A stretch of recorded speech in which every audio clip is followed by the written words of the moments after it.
사청사후 김시습 개었다가 다시 또 비 내리네. 사청사후 우환청 잠깐 개었다 비 내리고 내렸다가 도로 개이니 천도유연 황세정 하늘의 이치도 이러한데 하물며 세상 인심이야 예하변시 환회야.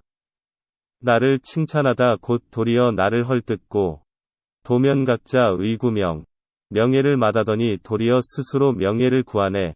화계와사 춘하관 꽃이 피고 꽃이 지는 것을 봄이 어찌하리오. 운거울래 삼불쟁 구름이 오고 구름이 가는 것을 사는 다투질 않네. 기어세인 수기인 세상 사람에게 말하노니 반드시 알아두소. 취환 묻혀 득평생 기쁨을 취하되 평생 누릴 곳은 없다는 것을. 감상1. 오세주 인간은 자연에서 태어나 자연이 생산한 산물을 먹고 자연 속에서 살다가 자연 속으로 간다. 이런 면에서 인간과 자연은 하나다. 아니, 자연은 부모요 인간은 자식이다. 뿐만 아니라 자연은 인간에게 정신적 가치의 영감까지 제공한다. 도잠은 사시에서 동령수 고송이라고 노래한다. 즉, 추운 겨울 고개에 홀로 남은 소나무는 그 기상이 더욱 뛰어나 보인다는 것이다.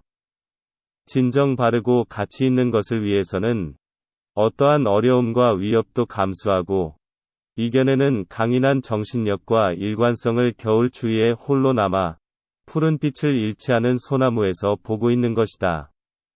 한 사회가 건전하려면 지조를 지키는 사람이 많아야 한다.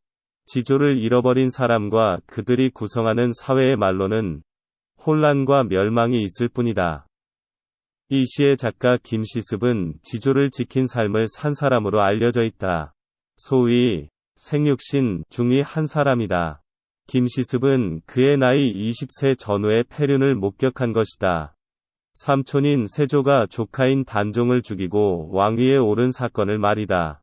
물론 이 사건을 두고 당시의 정치적 상황론으로 다른 각도의 설명과 해설을 붙여 정치적 이해를 할 수도 있을 것이다.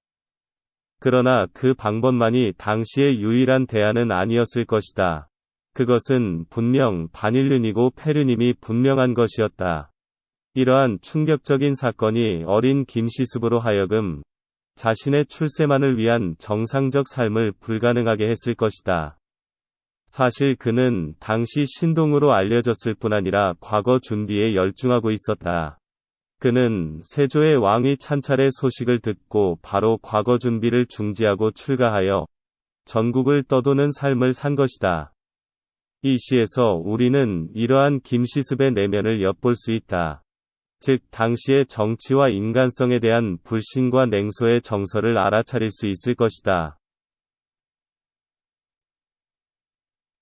먼저 1.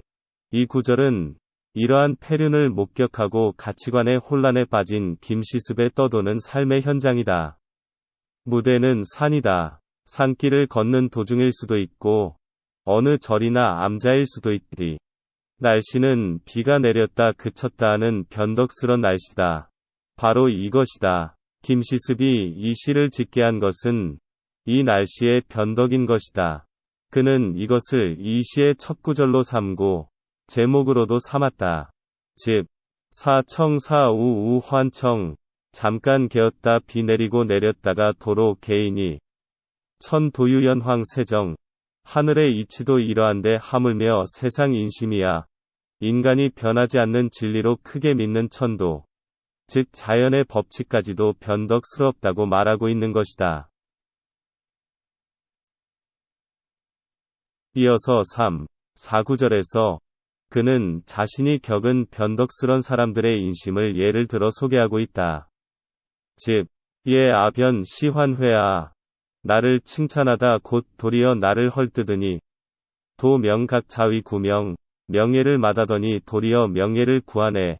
지조와 원칙을 내세우던 사람들도 입장이 바뀌거나 이해관계가 달라지게 되면 자신을 칭찬하던 사람이 더 심하게 욕을 하게 되고 명예를 마다하던 사람이 도리어 명예를 탐하는 변덕을 보았다고 진술하고 있다. 그러나 이와는 대조적으로 5, 6구에서는 대자연의 질서는 변치 않음을 보여준다. 집, 화, 개, 화, 사춘, 하관, 꽃이 피고 꽃이 지는 것을 봄이 어찌하리오. 운, 거, 운, 내산, 부쟁, 구름이 오고 구름이 가는 것을 산은 다투질 않네. 꽃이 피고 지게 하는 대자연의 시간 운연과 구름을 오가게 하는 자연의 섭리는 변하지 않는다는 것이다. 바람과 구름, 산과 꽃은 이 자연의 법칙에 순응하며 살아간다는 것이다. 마지막 7, 8, 9에서 작가는 변덕스런 인간 세계의 법칙과 큰 질서에 의해 움직이는 자연스런 자연세계를 대조시키며 우리가 어느 세계의 질서에 따라 사는 것이 행복하겠느냐고 묻고 있는 것이다. 집, 기, 어, 세, 인수, 기인. 세상 사람에게 말하노니 반드시 알아두소. 취환, 무처, 득, 평생. 기쁨을 취하되 평생 누릴 곳은 없다는 것을. 여기서도 그는 인간의 세계는 이해관계가 지배하는 변덕스런 곳이며 이해관계의 변화에 따라 인간의 행동도 달라지는 곳이니 너무 집착해서 살 곳이 못됨을 알려주고 있다. 즉, 인간 세상에서의 삶은 늘 인심의 변화와 추이를 살피며 살아야 하는 피곤한 곳임을 알아야 한다고 충고하고 있는 것이다. 이에 비하여 자연의 세계는 변덕과 배신이 없는 자연스럽고 편안한 곳임을 암시하고 있다. 그렇다 여기서 김시습이 희구하는 인간 세계의 질서란 변덕 없고 일관성 있는 평화로운 세계. 꽃은 꽃대로 사는 산대로 구름은 구름대로 스스로의 속성대로 자유로이 살아가는 자연과 같은 삶임을 발견할 수 있는 것이다.